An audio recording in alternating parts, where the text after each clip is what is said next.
Flight photobomb. There's a funny picture.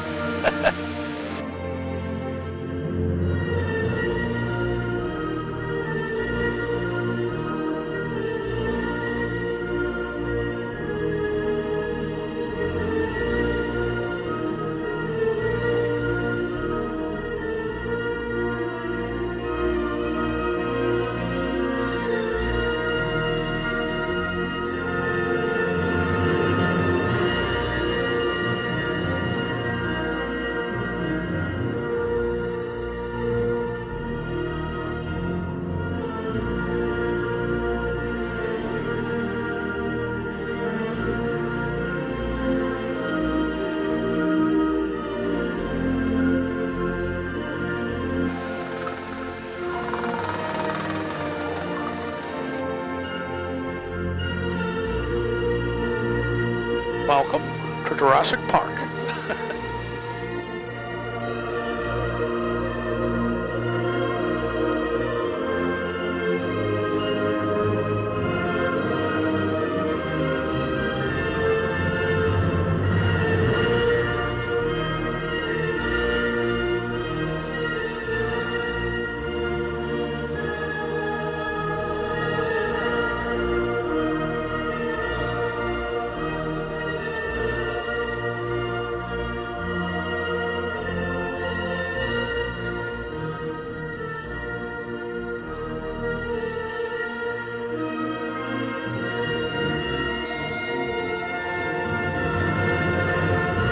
On the left of the Kahili Falls, you can also see the two on the right.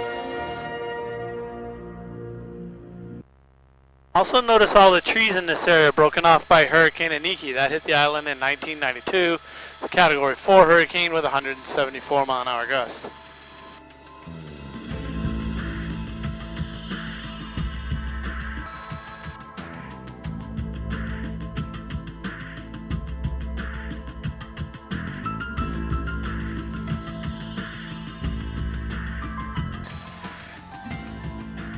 A lot of times when you fly across the center of the island, you start to wonder, what types of animals are there out here?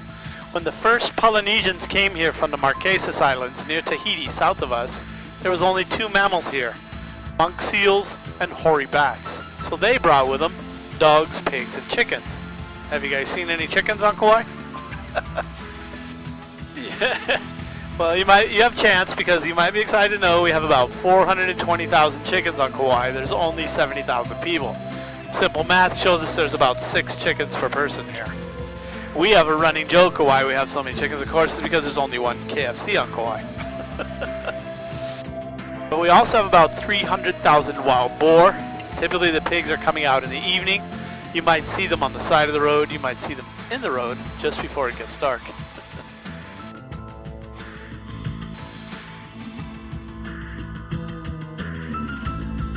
Now, probably you're aware you cannot eat a roadside pig unless it's been not damaged the right way. You know, if it just broke its neck and died, okay, but sometimes something happens. So a lot of times if a pig or something will run into that kind of a situation, people will grab it quick to figure out whether or not it can be used.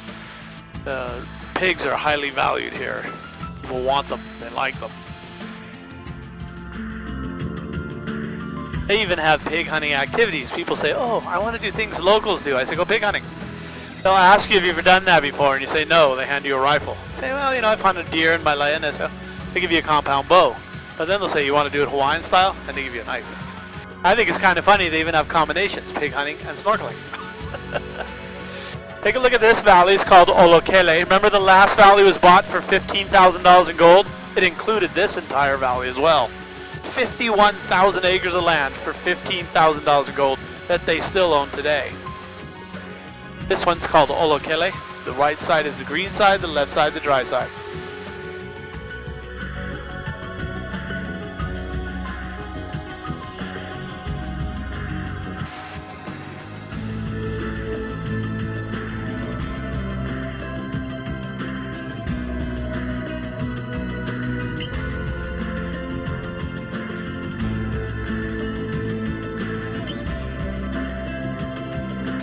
Now you don't have to answer this if you don't want to, but maybe it's fun to try, or maybe you know the answer. But down on the left, you can see these valleys run down to the shoreline in the river. That's called the Waimea Town.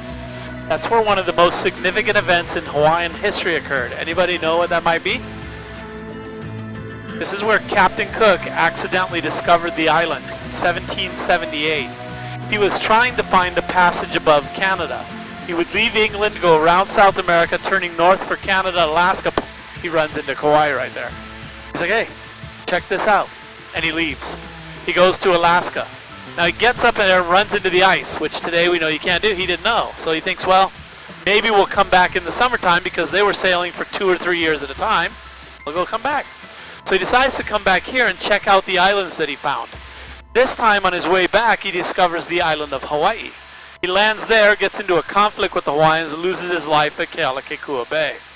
But he had 2 ships. That second ship captain takes his journals back to England, and the Western world learns about the Hawaiian Islands around 1780. Now think about something that you're really good at, that you've been doing for many years, that you're very skilled at, and think about this. People say the Hawaiians found the islands here by accident. I argue that that's not true because Captain Cook arrived here in 1778. They arrived here in 400 AD.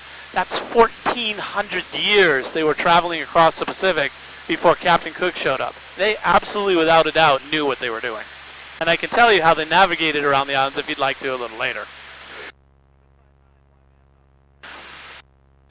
This is referred to as the Grand Canyon of the Pacific, the Waimea Canyon. You can drive up here on the west rim. Anybody been up here yet? You guys have? So maybe what, it took you 20 minutes, maybe 40 minutes from your hotel to get up here? About that? That's right. Yeah. You can hike down in here if you want, Tracy. The trail comes down on the left, but it's 3,500 foot descent, which means it's a 3,500 foot to climb out. Not a lot of people do that.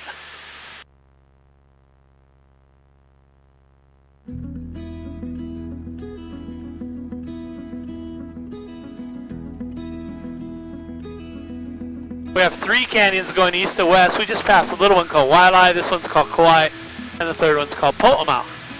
Now if any of you were here yesterday, you saw that we had a big weather system come across the island.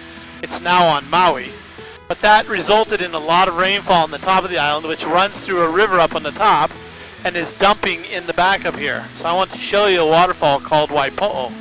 This waterfall comes and goes, but it's going pretty good today, so we'll go take a look.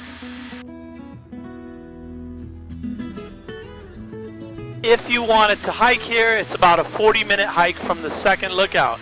Maybe, Jack, when you came up here, you remember going to the lookout there? And then there's a second one in front of us. The second one is where the trail is to this waterfall here.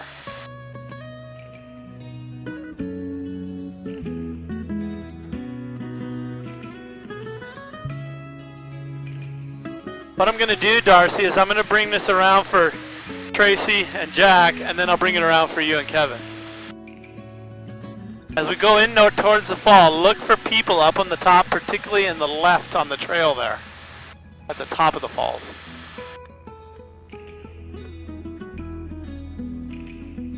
This is 800 feet tall, so the people are going to be little tiny. Can you see them where it's flat on the red dirt, and it starts to go downhill? Right where it's flat, it starts to go down, there's people standing there. That's where we were. Oh, you were there?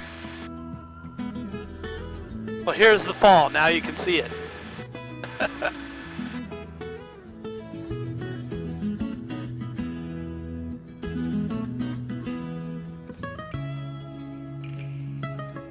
Did you go there yesterday or the day before?